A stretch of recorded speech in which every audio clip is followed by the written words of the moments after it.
नमस्कार दोस्तों, राधे राधे, जय श्री कृष्ण। आइए आज हम सुनते हैं देवी राधा रानी की सच्ची कहानी कि कैसे खुद राधा रानी एक सेठ की बेटी बनी। भक्तों, इस कहानी में हम देखेंगे कि जब हम सच्चे मन से भगवान को पुकारते हैं तो वह दौड़े चले आते हैं और हमारी पुकार जरूर सुनते हैं, क्योंकि भगवान को भी अपने सच्चे भक्तों की उतनी ही ज़रूरत होती है जितनी हमें भगवान की। दोस्तों, एक बार की बात है, बरसाना गांव में एक सेठ रहता था जो बहुत धनी था। उसके 3 पुत्र थे, परंतु उसकी कोई पुत्री नहीं थी। कुछ समय बाद उसकी पत्नी का देहांत हो गया और सभी पुत्रों की शादी हो गई।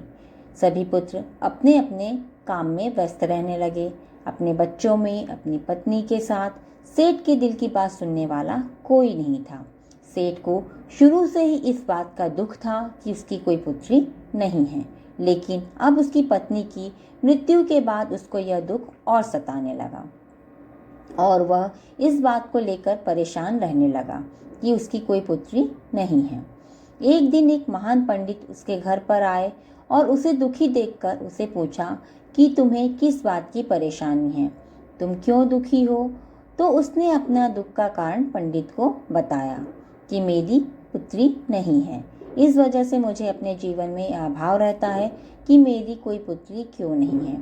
तो वह पंडित उसको कहता है कि लो, यह भी कोई परेशानी की बात है, तुम राधा रानी को अपनी बेटी मान लो। हमारे जीवन में जिस चीज़ की कमी होती है उसको भगवान ही पूरा कर सकते हैं। परेशान होने से क्या होगा, तुम राधा रानी को अपनी बेटी मानो और उससे अपने दिल की बात किया करो, देखना तुम्हें यह अभाव कभी नहीं सताएगा। सेठ को पंडित की यह बात अच्छी लगती है और वह ऐसा ही करता है।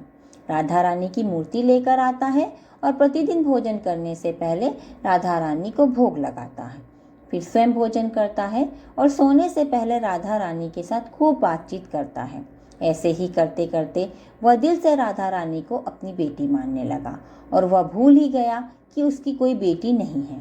उसे इस बात का आभास होने लगा कि उसकी पुत्री सच में है और वह बहुत दिल से उसे अपनी पुत्री मानने लगा।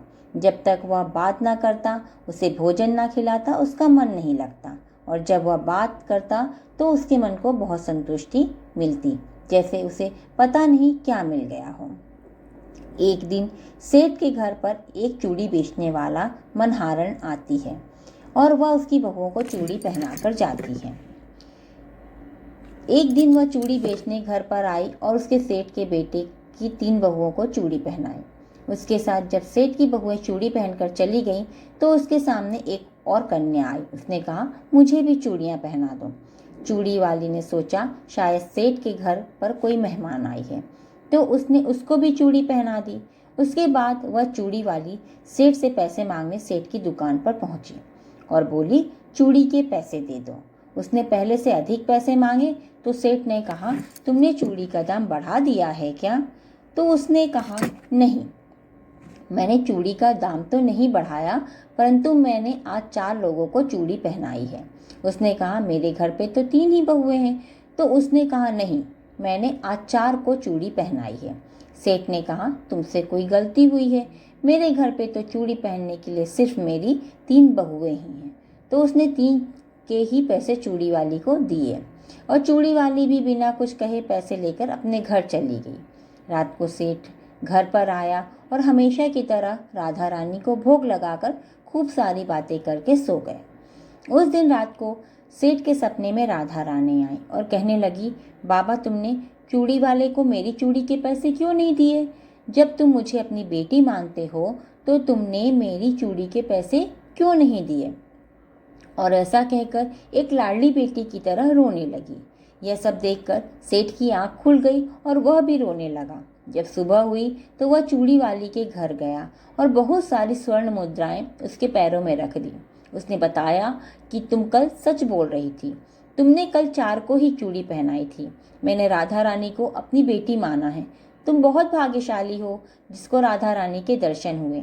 मैं इतने दिनों से उनके दर्शन के लिए तड़प रहा हूँ और तुमने एक बार में ही उनके दर्शन कर लिए। यह बोलकर सेठ रोने लगा और बोला कि तुमने चूड़ी का जो भी दाम चाहिए मुझसे मांग लो। यह सुनकर मनहारन की आंखों में भी आंसू आ गए।